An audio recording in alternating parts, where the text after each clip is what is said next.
وَلِكُلٍّ جَعَلْنَا مَوَالِيَ مِمَّا تَرَكَ الْوَالِدَانِ وَالْأَقْرَبُونَ، اور ہر ایک کے لیے بنا دیے ہم نے وارث، حقدار، اس میں سے جو چھوڑ جائیں والدین اور رشتہ دار، یعنی ہر اس ترکے کے حقدار مقرر کر دیے ہیں ہم نے جو پیچھے مقرر ہو چکے، جو والدین اور رشتہ دار چھوڑ کر جائیں۔ اب یہاں پر لفظ موالی استعمال ہوا ہے جو مولا کی جمع ہے۔ ولا کہتے ہیں دو چیزوں میں ایسی کیفیت کہ اجنبیت حائل نہ رہے، مراد ہے قرب مکانی، نسبی، دینی دوستی یا اعتقاد کے اعتبار سے اجنبیت کا نہ ہونا، یا مالکیت اور مملوکیت کے اعتبار سے۔ ولا کا معنی کیا ہے؟ قرب۔ قرب مکانی بھی ہو سکتا ہے، یعنی مثلا یہ میرے قریب بیٹھی، اور نسبی بھی ہو سکتا ہے، جیسے کوئی یہاں میری رشتہ دار بیٹھی ہے وہ دروازے کے پاس ہے، تو مکانی بھی ہو سکتا ہے اور نسب کا بھی ہو سکتا ہے۔ اسی طرح دینی دوستی جو آپ سب کے ساتھ ہے، یہ بھی ایک قرب ہے۔ یا اعتقاد اور عقیدے کے اعتبار سے مسلمان دنیا کے کسی بھی علاقے میں ہیں، ہزاروں میل دور، تو وہ بھی کیا ہیں؟ قریب ہیں بنسبت اس کافر کے جو ساتھ بیٹھا ہو۔ تو یہ کیا ہے؟ یہ سب ولا کے معنی میں آتا ہے۔ اسی سے لفظ مولا نکلا ہے، مولانا۔ اللہ کے لیے بھی یہ لفظ استعمال ہوتا ہے کیونکہ اللہ کے ساتھ ہمارے خاص تعلق ہے، اور یہ مولانا حضرات جو ہوتے ہیں ان کو بھی ہم یعنی دینی رہنماؤں کے لیے بھی وہ لفظ استعمال ہوتا ہے کیونکہ وہ بھی خیر خواہ ہوتے ہیں انسان کے۔ پھر اسی طرح آزاد کردہ غلام کے لیے بھی استعمال ہوتا ہے، رشتہ دار، دوست، حلیف، ناصر و مددگار، اور عصبہ کے لیے بھی۔ وراثت میں حقوق جن جن کے تھے نا، اس میں ایک عصبہ کا لفظ استعمال ہوا تھا۔ عصبات جو ذوی الفروض کے بچے ہوئے مال کے وارث ہوتے ہیں۔ ذوی الفروض کون ہے؟ یعنی والدین اور اولاد جن کا لازمی حصہ ہے، ان کے نہ ہونے پر دور والوں کو ملتے ہیں۔ جیسے کسی نے آج سوال لکھا ہوا تھا کہ کیا بیٹی اور پھر نواسی کو بھی ملتا ہے؟ تو بیٹی کو تو ملتا، نواسی کو نہیں ملتا۔ وہ کس طرح کہ جو قریب والا ہے وہ دور والے کو اور دور کر دیتا ہے، یعنی بیٹی کے ہونے کی وجہ سے نواسی کو کچھ نہیں ملے گا، یا بہن بھائیوں کو نہیں ملے گا، لیکن اگر بچے نہ ہوں تو پھر کیا ہوتا ہے؟ پھر بہن بھائیوں کی طرف منتقل ہوتا ہے۔ پھر جو دوسرے ہیں نا بہن بھائی وغیرہ، یہ کیا ہے؟ عصبات ان کو کہتے ہیں، باپ کی جانب سے۔ چچا کے بیٹے بھی، جیسے کزنز جو ہیں۔ لیکن یہاں موالی سے مراد کیا ہے؟ وارث، جو قریب ترین رشتہ دار ہیں۔ اچھا، اب پیچھے تو گزر چکی تھی بات، پھر یہاں کیوں کہی گئی؟ تاکید کے لیے کہ دیکھو ہم نے مقرر کر دیے ہیں وارث، جو بھی رشتہ دار یا والدین مال چھوڑ کے جاتے ہیں۔ والذین عقدت ایمانکم، اور وہ لوگ کہ گرہ باندھی تمہارے دائیں ہاتھوں نے۔ ایک ہوتا ہے ایمان اور ایک ہوتا ہے ایمان۔ ایمان جو ہے یمین کی جمع، یمین کہتے ہیں دائیں ہاتھ کو، اور ایمان جو ہے وہ مصدر ہے ایمان لانا، تو یہاں زبر کے ساتھ ہے ایمانکم، تمہارے دائیں ہاتھ۔ قسم کے لیے بھی استعمال ہوتا ہے، قسم بھی یمین تو ایمان وہ بھی ہوتا ہے۔ جیسے ایک لفظ کے 2-3 معنی ہوتے ہیں، مثلا اردو میں بھی آپ دیکھیں کل، کل کیا ہے؟ ٹمارو، اور ایک کل پرزے بھی ہوتے ہیں، اور ایک کل کلاں بھی ہوتا ہے۔ تو یہ ہر زبان میں ایک لفظ کے 2-3 معنی ہو سکتے ہیں۔ تو اسی طرح یمین دایاں ہاتھ بھی ہوتا ہے اور قسم بھی ہوتا ہے۔ قسم کھاتے وقت عموماً کیا ہوتا ہے؟ ہاتھ پہ ہاتھ رکھتے ہیں نا، وہ اس وجہ سے بھی اس کے ساتھ ریزمبلنس ہے۔ بہرحال والذین عقدت ایمانکم، اور وہ لوگ جن سے تمہارے عہد و پیمان ہیں، تو ان کا کیا بنے؟ فآتوہم نصیبہم، تو دو ان کو ان کا حصہ۔ اب یہ کون لوگ ہو گئے کہ جن سے تمہارے کوئی عہد و پیمان ہے، یعنی جن سے کوئی دوستی ہے، محبت ہے، یا جن کے حق میں کوئی وصیت کی تم نے؟ اب یہ جو آیت ہے نا، اس کے بارے میں مفسرین کی 2 رائے ہیں۔ ایک رائے یہ ہے کہ یہ منسوخ ہو چکی ہے۔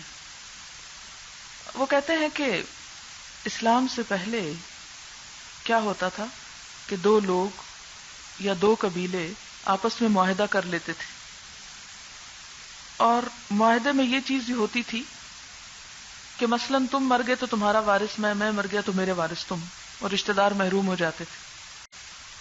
تو اس میں فرمایا کہ اب وہ وراثت کے حصے دار نہیں ہیں، بلکہ کیا ہے کہ اگر ان سے کوئی وعدہ ہو چکا ہے تو وہ وعدہ ان کے ساتھ پورا کیا جا سکتا ہے.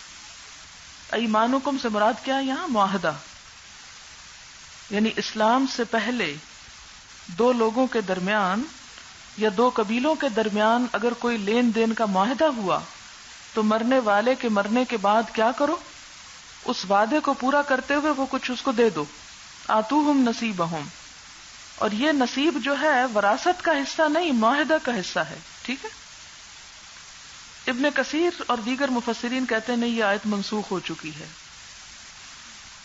اور ان کے خیال میں وہ کیا وجہ بیان کرتے ہیں کہ یہ آیت متعلق ہے ہجرت کے بعد انصار اور مہاجرین کے درمیان جو معاہدہ ہوا تھا اس سے. اور وہ معاہدہ کیا تھا کہ ایک مہاجر انصاری کے مال کا اس کے رشتہ داروں کی بجائے وارث ہوتا تھا. ایسا ہوا تھا نا کہ نہیں؟ کیا ہوا تھا؟ مسلمان جب گئے تھے مدینہ، مواخات ہوئی تھی. اس مواخات میں جو مہاجر مکہ سے آیا ہے وہ وراثت لے جاتا تھا، اور جو اس انصاری کے وہاں کے رشتہ دار تھے وہ رہ جاتے تھے. اس وجہ سے کہا گیا کہ یہ اب منسوخ ہے، کیونکہ قرآن پاک میں سورۃ انفال کی آیت 75 میں آتا ہے وَأُولُو الْأَرْحَامِ بَعْضُهُمْ أَوْلَىٰ بِبَعْضٍ فِي كِتَابِ اللَّهِ، کہ جو رشتہ دار ہیں یہ اللہ کی کتاب میں اب ایک دوسرے کے زیادہ حقدار ہیں، وہ ورثے میں حقدار نہیں رہے. اسی طرح بعض اہل علم یہ کہتے ہیں کہ اس سے مراد شوہر اور بیوی ہیں کہ والذین عقدت ایمانکم، پیچھے آپ پڑھتے نا بیدہ عقدۃ النکاح کا لفظ آتا ہے، یعنی خون کے رشتے تو آٹومیٹیکلی وارث بنتے ہیں، لیکن شوہر اور بیوی کے درمیان جو معاہدہ طے پاتا ہے فرمایا آتوہم نصیبہم، ان کو بھی ان کا حصہ دو. ان اللہ کان علی کل شیء شہیدا، بے شک اللہ تعالی ہر چیز پر گواہ ہے، ہر چیز پر نگران ہے.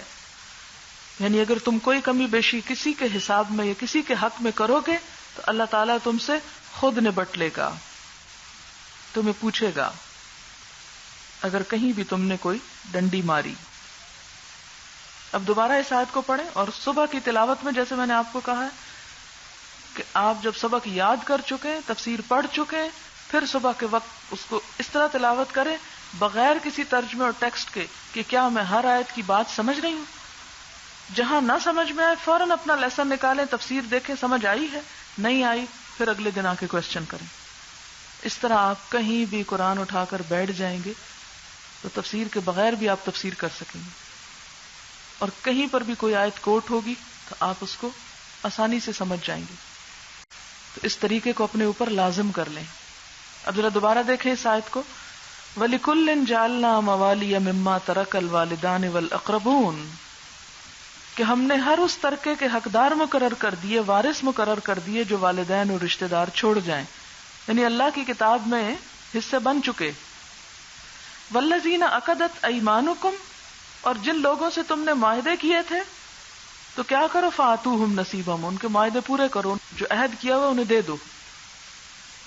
اور دوسرا معنی اس کا کیا ہوگا کہ شوہر اور بیوی کے درمیان جو ایک عقد قائم ہوتا ہے اس کو بھی کیا کرو، پورا کرو. تو اوپر میں موالی خون کے رشتے ہو گئے، اور یہاں پر پھر عقدت ایمان نکاح کے ذریعے پیش آنے والے رشتے. ان اللہ کان علی کل شیء شہیدا. اب وہ آیت آ رہی ہے جس پر عموماً عورتیں بہت ناراض ہوتی ہیں، اللہ تعالیٰ سے ناراض ہوتی ہیں. الرجال قوامون علی النساء، مرد قوام ہیں عورتوں پر. قوام، قوام اور قیم ہم معنی ہیں. قوام زیادہ فصیح زبان ہے.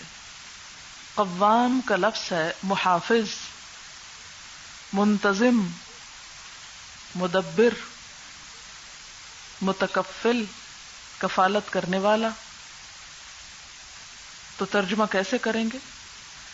مرد عورتوں کے محافظ ہیں، منتظم ہیں، کفالت کرنے والے ہیں. اس میں ناراضگی کی کون سی بات ہے؟ شکر کریں کہ ایک خادم مل گیا. خادم ہیں بیچارے، اس لیے کہ سید القوم خادمہم، جو کسی قوم کا سردار ہوتا ہے وہ اس کا خادم ہوتا ہے، اس کی خدمت کرتا ہے. یعنی وہ آپ پر قائم کیے گئے ہیں، آپ کے ذمہ دار بنائے گئے ہیں، تو ان بیچاروں پر تو ایک بوجھ ڈال دیا گیا. اچھا ایسا کیوں کیا گیا؟ عورتوں کو قوام کیوں نہیں بنایا گیا؟ یہ تو بڑا ظلم ہو گیا کہ عورتیں اتنی بھاری ذمہ داری سے محروم ہو گئیں. نہ ان کو مردوں کی حفاظت کی ذمہ داری دی گئی کہ کوئی چور ڈاکو گھر میں آئے تو ان کو بچائیں، یا کہیں سفر پر جائیں تو ان کی حفاظت کریں خواتین. کتنا بڑا ظلم. اللہ تعالیٰ قوام بنانے کی وجہ بتاتے ہیں. حالانکہ اتنا ہی کہہ دینا کافی تھا، لیکن پھر اللہ آپ پر مہربانی کرتے ہیں اور آپ کو ریزنز بھی دیتے ہیں. یہ وجہ ہے. ہم وجہ نہیں پڑھتے، نہیں سمجھتے، اس پہ غور نہیں کرتے، اور بس قوام کا لفظ سنتے ہی بھڑک اٹھتے ہیں گویا گالی دے دی گئی ہمیں. اچھا اس میں ایک وجہ یہ بھی ہے کہ ہمارے اردو ترجموں نے بڑی زیادتی کی. انہوں نے اس کا ترجمہ کیا حاکم ہے. اب آپ دیکھیں کہ کسی ملک کے حاکم کے لیے، کسی ادارے کے سربراہ کے لیے کہیں لفظ قوام استعمال نہیں ہوتا. تو یہ ترجمے کی بھی بعض اوقات ایسی زیادتیاں ہوتی ہیں کہ جس کی وجہ سے مفہوم کچھ سے کچھ بن جاتا ہے. یہاں پر قوام بمعنی مینیجر، مینٹینر، ذمہ دار. وجہ بما، بوجہ اس کے جو فضل اللہ، اللہ نے فضیلت دی ہے. یہ فضیلت کوئی عزت کے معنوں میں نہیں ہے، یہ فضیلت فوقیت کے معنوں میں ہے، یعنی جسمانی قوت کی طرف اشارہ ہے. بما فضل اللہ، جو اللہ نے فضیلت دی یعنی جسمانی طاقت دی. بعضہم، ان میں سے بعض کو. بعض یہ کون ہے؟ مرد. علی بعض، بعض پر. یہ دوسرا بعض کون ہے؟ عورتیں. مرد اس لیے محافظ بنائے گئے ہیں کہ وہ عورتوں کے مقابلے میں مضبوط ہیں جسمانی اعتبار سے. ہمارا حال کیا ہوتا ہے؟ کاکروچ دیکھ کے چیخ اٹھتے، چھپکلی آ گئی، بھیڑ آ گئی، چھوٹی چھوٹی چیزوں سے ڈرتے ہیں. ایکسپشنل کیسز کی بات نہیں ہو رہی، میجورٹی کی بات ہو رہی. اگر یقین نہ ہو تو ایک چوہا لا کے چھوڑ دیں، پھر دیکھتے ہیں کہ کون بیٹھا رہتا ہے اپنی جگہ. بما فضل اللہ بعضهم علی بعض، ایک تو یہ وجہ ہے. دوسری وجہ وبما انفقوا من اموالهم، کہ وہ اپنی جیب سے خرچ کرتے ہیں. تو جو مال خرچ کرتا ہے، جو کما کے لاتا ہے، اس کا پلہ بھاری ہونا ضروری ہے. دینے والا ہاتھ لینے والے ہاتھ سے بہرحال بہتر ہے. وہ بہتری اس محنت کی وجہ سے، اس کوشش کی وجہ سے، اس بڑے دل کی وجہ سے جس کی وجہ سے وہ دے رہا ہے. آپ دیکھیں کہ اگر عورتوں کو یہ ذمہ داری دے دی جاتی کہ انہیں مردوں پہ خرچ کرنا ہے، تو اب بھی ساس سسر کو کچھ نہیں ملتا بیچاروں کو. عورتیں چاہتی شوہر کی ساری کمائی بس ہمارے ہاتھ میں آ جائے، اس میں کوئی اور شریک نہ ہو. تو اگر خاندان پہ خرچ کرنا ان کے ذمہ ڈالا جاتا تو بڑی مشکل ہو جاتی. اس لیے اللہ تعالیٰ نے وہ ذمہ داری ایک ایسے شخص کو دی کہ جو بیچارے کو کمانے سے فرصت نہیں، خرچ کرنے کا بھی وقت نہیں، لیکن وہ کما کے بس حوالے ہی کیے چلے جا رہا ہے. تو وہ جو کما کے حوالے کر رہا ہے آپ کے، اس لیے اسے آپ کے مقابلے میں قوام بنایا گیا. فالصالحات، تو نیک عورتیں، ان کا کام کیا ہے؟ قانتات، فرما بردار ہوتی، اطاعت گزار ہوتی، بات ماننے والی ہوتی. اب اس کا یہ مطلب نہیں کہ عورت کی کوئی فضیلت ہی نہیں ہے، یا عورت کی کوئی حیثیت نہیں ہے، یا عورت کا کوئی مقام نہیں ہے، یا شاید وہ بس ایک غلام ہے جسے آنکھیں بند کر کے شوہر کی پرستش کرنی چاہیے. یہ نہیں کہا جا رہا. آپ نے پیچھے پڑھا ہے وَلَهُنَّ مِثْلُ الَّذِي عَلَيْهِنَّ بِالْمَعْرُوفِ، ان عورتوں کے بھی ایسے ہی حقوق ہیں جیسی ان پہ ذمہ داریاں ہیں، معروف طریقے سے۔ اسلام نے عورتوں کو وہ سارے انسانی حقوق دیے جو مردوں کو دیے، زندہ رہنے کا حق، تعلیم کا حق، صحت کا، کھانے پینے کا، اور اسی طرح اور بہت سے۔ صرف دونوں کو الگ الگ چیز بنایا انسان ہوتے ہوئے، اور دونوں کی ذمہ داریاں الگ رکھیں۔ آپ دیکھیں کہ جیسے پھول تو کتنی قسمیں ہیں اس کی، بے شمار۔ اب آپ ان میں سے ایک کو دوسرے سے کمپیئر کرنا شروع کر دیں تو یہ زیادتی کی بات ہوگی۔ پھر اسی طرح عورتوں اور مردوں کے درمیان جو فرق رکھ کر ذمہ داریوں کا اور ذمہ داریوں کے اعتبار سے جو فضیلت دی گئی، یہ مبنی بر انصاف ہے، اور ایک نظام کو چلانے کے لیے بھی ضروری ہے کہ ہر ایک کی ذمہ داری بانٹ دی جائے۔ کبھی آپ نے دیکھا کہ کوئی ایسی جگہ کہ جہاں بہت سے لوگ کام کرنے والے ہوں لیکن کسی کو یہ نہ پتا ہو کہ اس کی ڈیوٹی کیا ہے، تو کیا ہوتا ہے اس سے؟ کتنا کیوس ہوتا ہے یا نہیں؟ مثلا ایک کچن میں دو لوگ کھڑے کہ کھانا پکاؤ، دونوں اگر ایک ہی کام شروع کر دیں اور دوسرا کام کوئی نہ کرے تو آپ نے دیکھا کہ too many cooks spoil the food. اگر سب کو ایک ہی کام دے دیا جائے تو کام نہیں ہو سکتا۔ کہتے ہیں کہ مرد اور عورت گاڑی کے دو پہیے، تو اگر دونوں پہیے ایک طرف لگا دیے جائیں تو گاڑی بیٹھ جائے گی، دوسری طرف سے گاڑی نہیں چل سکتی۔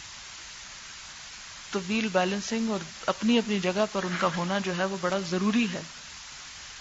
مرد مردوں والے کام کرے، عورت عورتوں والی ذمہ داری نبھائے، اور ایک دوسرے کے فیلڈ میں بلا وجہ بلا ضرورت مداخلت نہ کریں، اور یہی ایک گھر کی خوشی کا سبب بنتا ہے۔ جس گھر میں عورت مرد بننے کی کوشش کرے یا مرد عورت بن جائے، وہ گھرانہ کبھی بھی خوشحال نہیں رہ سکتا۔ وہاں ایک فطری نظام میں مداخلت واقع ہو جاتی ہے۔ اس لیے کیا فرمایا گیا کہ الرجال قوامون اور الصالحات قانتات، ہے دونوں قاف سے شروع ہو رہا ہے۔ قوامون، قانتات، یہ کمائی کر کے، حفاظت کر کے، ضروریات زندگی پرووائڈ کر کے اجر کما رہے ہیں، اور یہاں اطاعت کر کے، شوہر کی بات مان کے، اس کے ساتھ کوآپریشن اور اس کے ساتھ حسن سلوک کر کے نیکی کمائی جا رہی ہے۔ حدیث میں آتا ہے، حضرت انس سے روایت ہے، جو عورت 5 وقت کی نماز پڑھے، رمضان کے روزے رکھے، اپنی عزت و عصمت کی حفاظت کرے، اپنے شوہر کی بات مانے، وہ جنت کے جس دروازے سے چاہے داخل ہو جائے۔ ایک اور حدیث میں آتا ہے، نیک عورت کی خصوصیت بتائی گئی، خیر النساء امرأۃ اذا نظرت الیہا سرتک واذا امرتها طاعتک واذا غبت عنہا حفظتک فی مالہا ونفسہا، کہ عورتوں میں بہترین عورت کی خوبی کیا ہے کہ جب تم اس کی طرف دیکھو تو وہ تمہیں خوش کر دے، یعنی ایسا اپیرنس اور ایسا معاملہ ہو اس کا، اور جب تم اسے کوئی کام کرنے کو کہو تو وہ اطاعت کرے، اور جب تم اس سے غائب ہو یعنی گھر پہ نہ ہو، اپنے مال اور عزت کے معاملے میں اپنی حفاظت کرے۔ اور پھر آپ صلی اللہ علیہ وسلم نے یہی آیت تلاوت فرمائی۔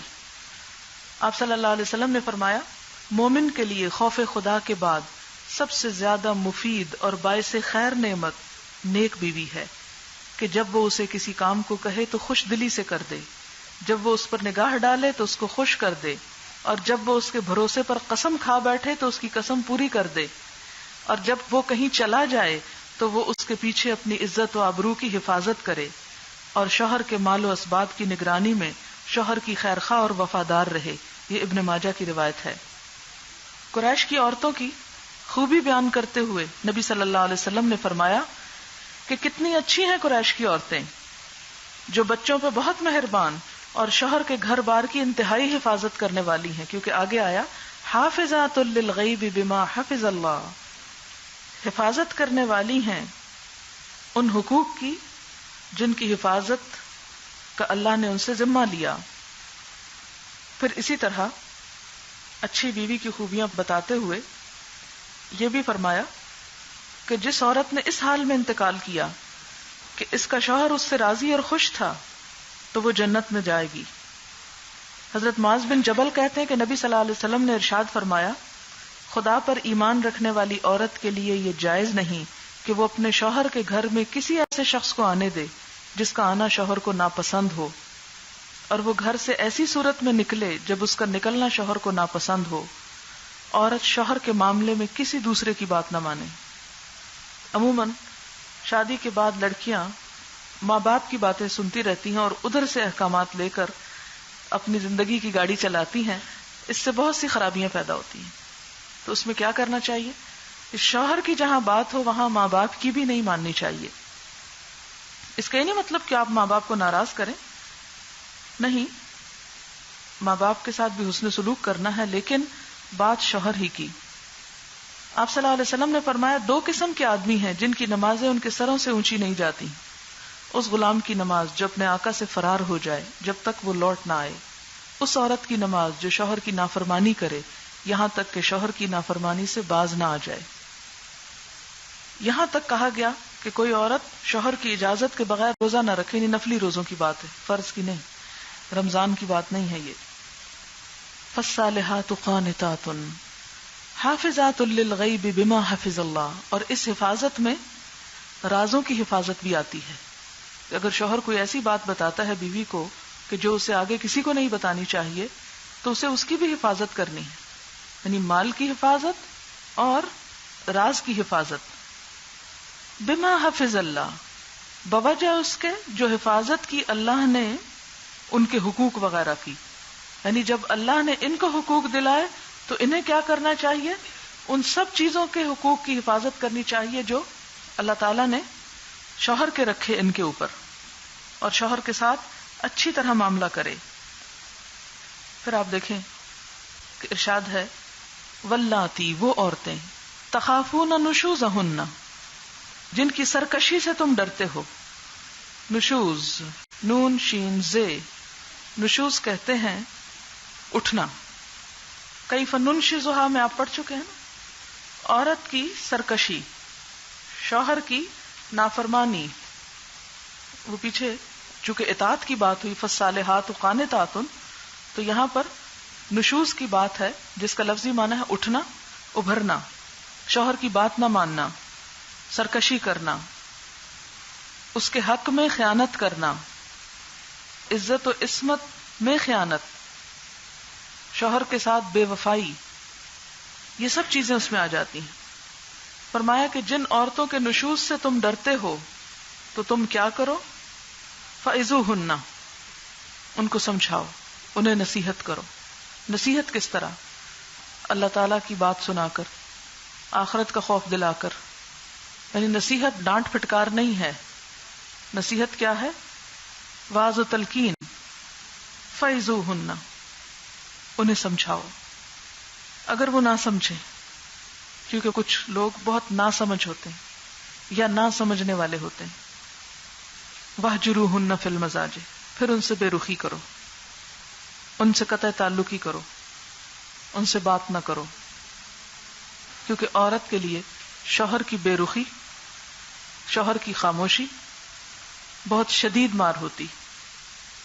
لیکن بخاری میں آتا ہے لا تہجر الا فی البیت، یہ نہیں کہ شوہر گھر چھوڑ کے چلا جائے یا بیوی کو گھر سے نکال دے، نہیں، گھر کے اندر رہے، ایک ہی جگہ رہیں، لیکن تعلق نہ رہے، بستر الگ ہو جائیں۔ وَاهْجُرُوهُنَّ فِي الْمَضَاجِعِ، اور اگر کوئی اتنا ہی انسینسٹیو ہو کہ جو اس بے رخی سے بھی نہ سمجھے تو آخری درجہ وَاضْرِبُوهُنَّ، انہیں مارو، لیکن مارنا ایسا نہیں کہ سر پھاڑ دینا یا یعنی زخمی کرنا۔ حدیث میں آتا ہے وَلَن يَضْرِبَ خِيَارُكُمْ، تم میں جو اچھے لوگ ہوں گے وہ ہرگز نہیں ماریں گے، وہ نہیں مار سکتے۔ حضور صلی اللہ علیہ وسلم نے خود کبھی کسی کو نہیں مارا، کسی عورت پہ ہاتھ نہیں اٹھایا۔ ابن عباس نے فرمایا اس سے مراد ہے کسی ہلکی پھلکی چیز سے مارنا، جیسے مسواک کی ڈنڈی۔ آپ صلی اللہ علیہ وسلم نے فرمایا ولا تضرب الوجه، چہرے پہ مت مارو.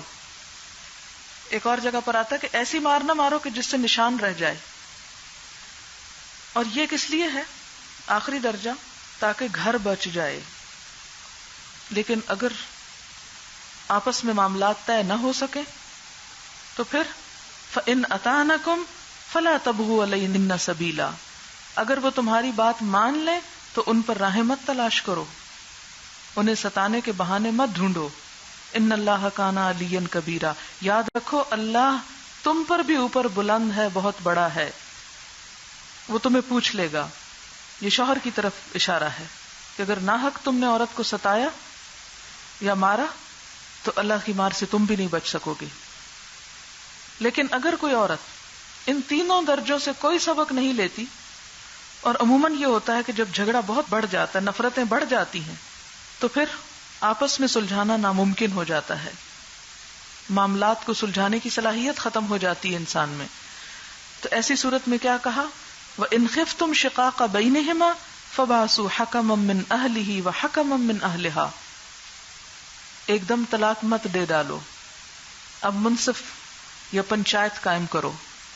لڑکی کے گھر والوں میں سے بھی ایک مقرر ہو اور لڑکے کے گھر والوں میں سے بھی، یعنی وہ خود نہ ہو، مثلاً ان کے والدین یا بہن بھائی یا کوئی مخلص ہمدرد خیر خواہ. ان یریدا اصلاحا، اگر وہ دونوں اصلاح چاہیں گے، یوفق اللہ بینہما، تو اللہ ان کے درمیان موافقت پیدا کر دے گا، گھر بچنے کی کوئی صورت نکل آئے گی. ان اللہ کان علیما خبیرا، بے شک اللہ علم والا بھی ہے، خبر رکھنے والا بھی ہے. تو اس سے کیا پتہ چلتا ہے کہ پہلے تینوں طریقے جب فیل ہو جائیں تو یہ چوتھا طریقہ اختیار کرو، ثالث کا، یعنی کچھ اور لوگ بیچ میں پڑھ کر صلح کرائیں.